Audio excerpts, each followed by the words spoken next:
The Fragility of Goodness, Luck and Ethics in Greek Tragedy and Philosophy, first published in 1986, is a profound exploration of the tension between human vulnerability and ethical life, drawing heavily on Greek literature and philosophy, especially the works of Plato, Aristotle, and tragic poets like Sophocles and Euripides. Nussbaum investigates how external circumstances or moral luck affect the good life. She challenges the assumption that virtue is sufficient for happiness, suggesting instead that even the most virtuous individuals remain susceptible to forces beyond their control. The central problem: ethics and vulnerability. At the heart of Nussbaum's work is a question that has haunted philosophers since antiquity. Can a good life be undone by misfortune? Classical Greek thinkers were especially concerned with this issue. Tragic playwrights presented characters who, despite their virtues, suffer devastating losses due to external events. In contrast, philosophers like Plato sought an ideal where the truly good person is immune to such misfortune. Nussbaum argues that this philosophical tradition underestimates the fragility of human life and overstates the autonomy of the rational soul.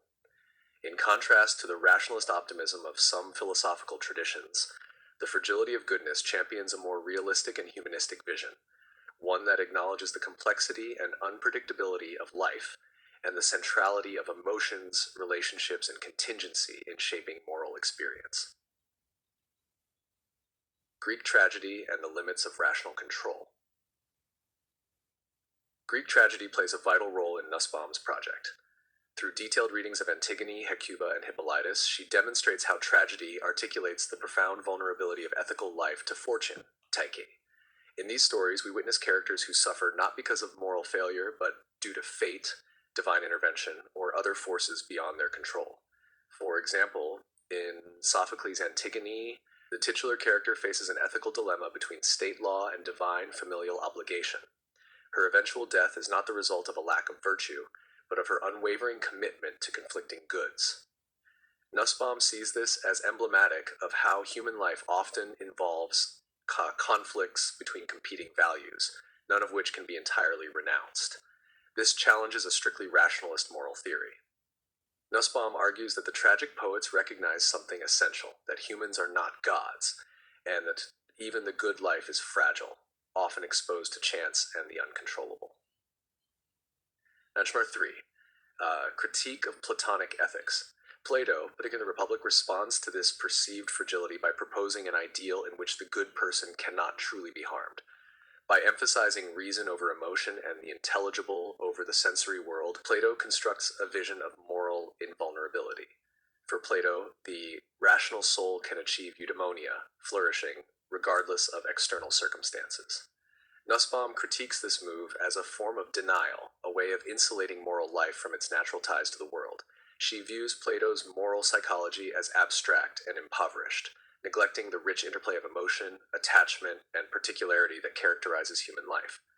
For instance, Plato's philosopher kings are not permitted to form strong personal attachments, which would compromise their rational judgment. Yet, Nussbaum argues, our attachments to particular people and places are not optional for a full ethical life. They are essential, though they expose us to suffering. 4. Aristotle and the Rehabilitation of Vulnerability. While Nussbaum is critical of Plato, she finds a more congenial ally in Aristotle, whose Nicomachean Ethics accepts that the good life is vulnerable to external goods.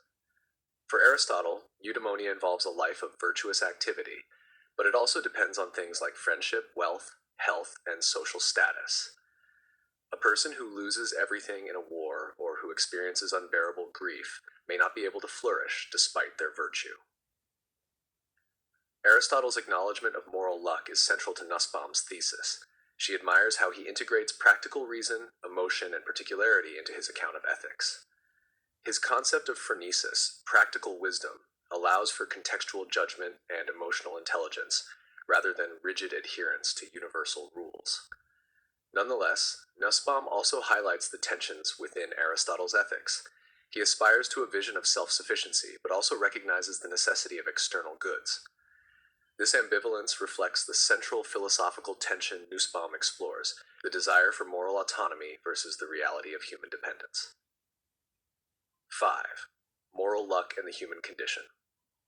One of the book's most enduring contributions is its articulation of moral luck, a term later popularized by philosophers such as Bernard Williams and Thomas Nagel.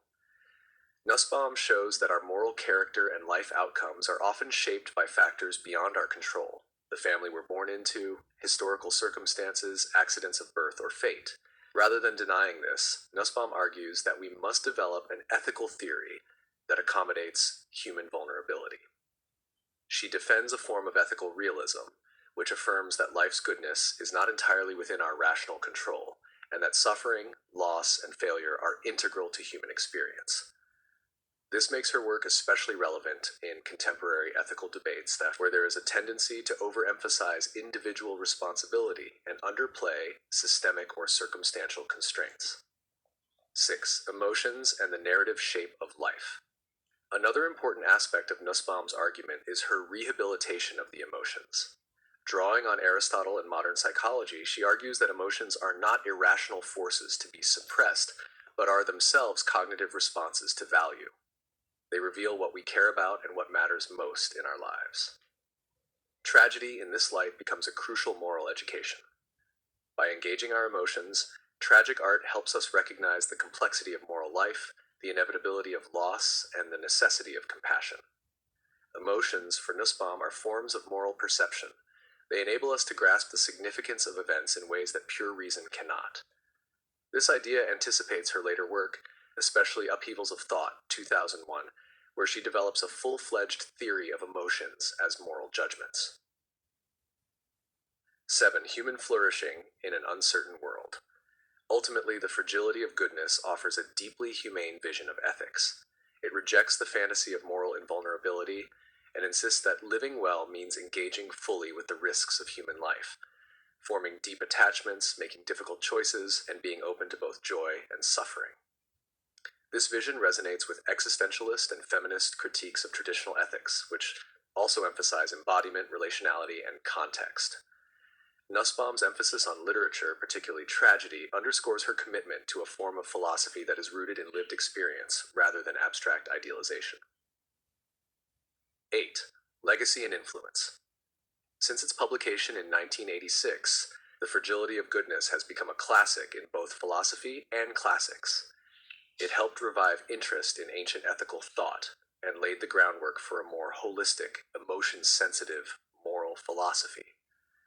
Nussbaum's integration of literature and philosophy has also influenced the development of narrative ethics, moral psychology, and feminist theory. Her insistence on moral luck and the centrality of vulnerability continues to shape discussions of justice, responsibility, and human development. Conclusion. Martha Nussbaum's The Fragility of Goodness is a profound meditation on the limits of human control and the ethical significance of vulnerability.